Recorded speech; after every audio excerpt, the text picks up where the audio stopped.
सुरुवातीला बातमी बघूयात। शिवसेना पक्ष आणि चिन्हावरती सुप्रीम कोर्टात सुनावणी सुरू आहे आणि पुन्हा एकदा ठाकरेंच्या शिवसेनेकडनं ॲडव्होकेट कपिल सिब्बल यांनी युक्तिवाद केला। एकनाथ शिंदेंची मुख्य नेता म्हणून केलेली निवडच पक्षाच्या घटनेच्या विरोधात असल्याचं सिब्बल म्हणालेत। सुप्रीम कोर्टामध्ये नेमकं काय म्हटलं गेलंय बघूयात। शिवसेना पक्ष आणि चिन्हावरून सलग तिसऱ्यांदा ठाकरेंच्या शिवसेनेचे वकील ॲडव्होकेट कपिल सिब्बल यांनी जोरदार युक्तिवाद केला। 3 प्रमुख मुद्दे सिब्बल यांनी सुप्रीम कोर्टात मांडले। एकनाथ शिंदेंची मुख्य नेतेपदी निवडच पक्षाच्या घटनेविरोधी आहे। पक्षात फूट पडली की नाही हे ठरवण्याचा अधिकार निवडणूक आयोगाला नाहीये। विधिमंडळ पक्ष आणि राजकीय पक्ष वेगळा आहे। जो विषय निवडणूक आयोगाच्या अखत्यारीत नाही त्यावर निवडणूक आयोगाने निर्णय दिल्याचं सिब्बल म्हणाले।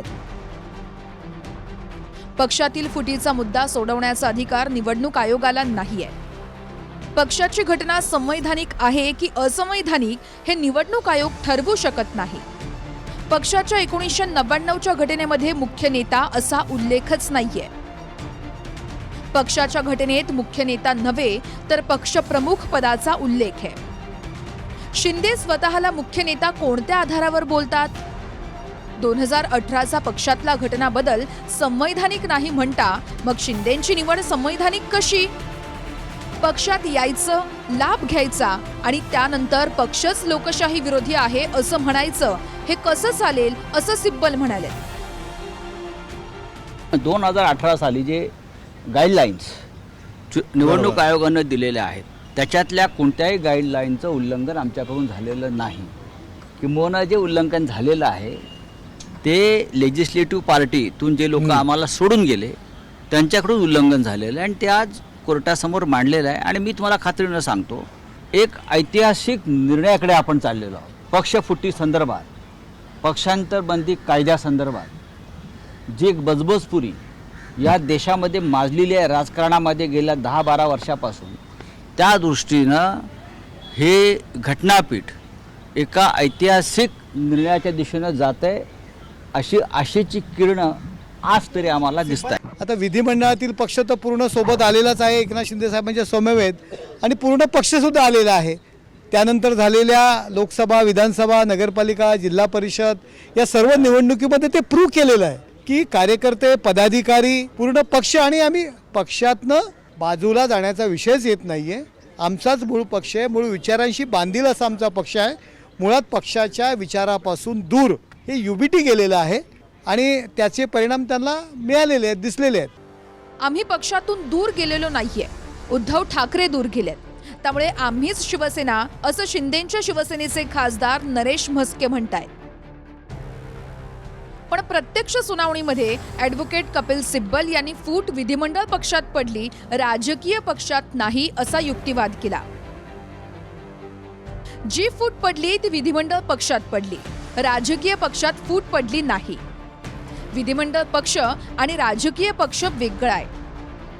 फूट पडली तर ती विधिमंडळ पक्षासोबतच राजकीय पक्षातही पडली पाहिजे। मात्र शिवसेना पक्ष आणि चिन्ह एकनाथ शिंदेंना देण्याचा निर्णय हा फक्त विधिमंडळ पक्षाच्या बहुमतावर झाला।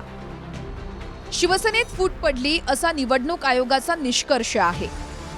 परिच्छेद 15 नुसार निवडणूक आयोगाला पक्ष आणि चिन्हाचा निर्णय देण्याचा अधिकार नाहीये। शिंदे गटाच्या 54 पैकी 35 आमदारांनी निर्णय घेऊन व्हीप बदलला, पण 2/3 सदस्यांच्या गट स्थापनेसाठी मूळ पक्षाची मान्यता हवी, अन्यथा त्या गटाला कुठल्या तरी पक्षात विलीन व्हावं लागतं। पण विधिमंडळातील बहुमतावरच एकनाथ शिंदेंना शिवसेना पक्ष आणि चिन्ह दिलं गेलं। सुनावणी न घेता पक्ष आणि चिन्ह थेट शिंदेंना देण्यात आलं।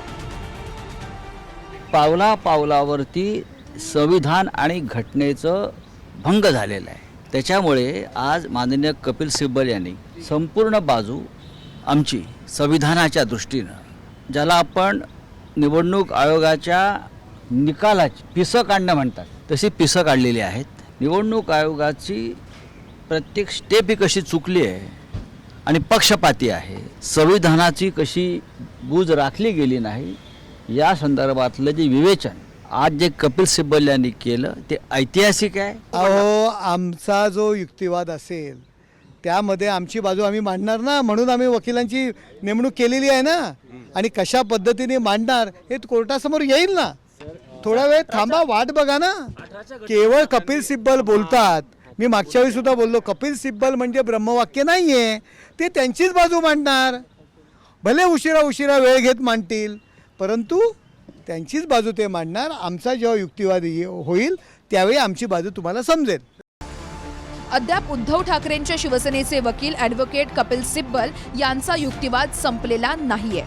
पुन्हा दुपारी 2 वाजता सिब्बल अखेरच्या टप्प्यातला युक्तिवाद करतील आणि त्यानंतर शिंदेंच्या शिवसेनेकडून ॲडव्होकेट मुकुल रोहतगी यांचा युक्तिवाद सुरू होईल. प्रमोद जगतापसह bureau report, TV9 Marathi, Navi Delhi.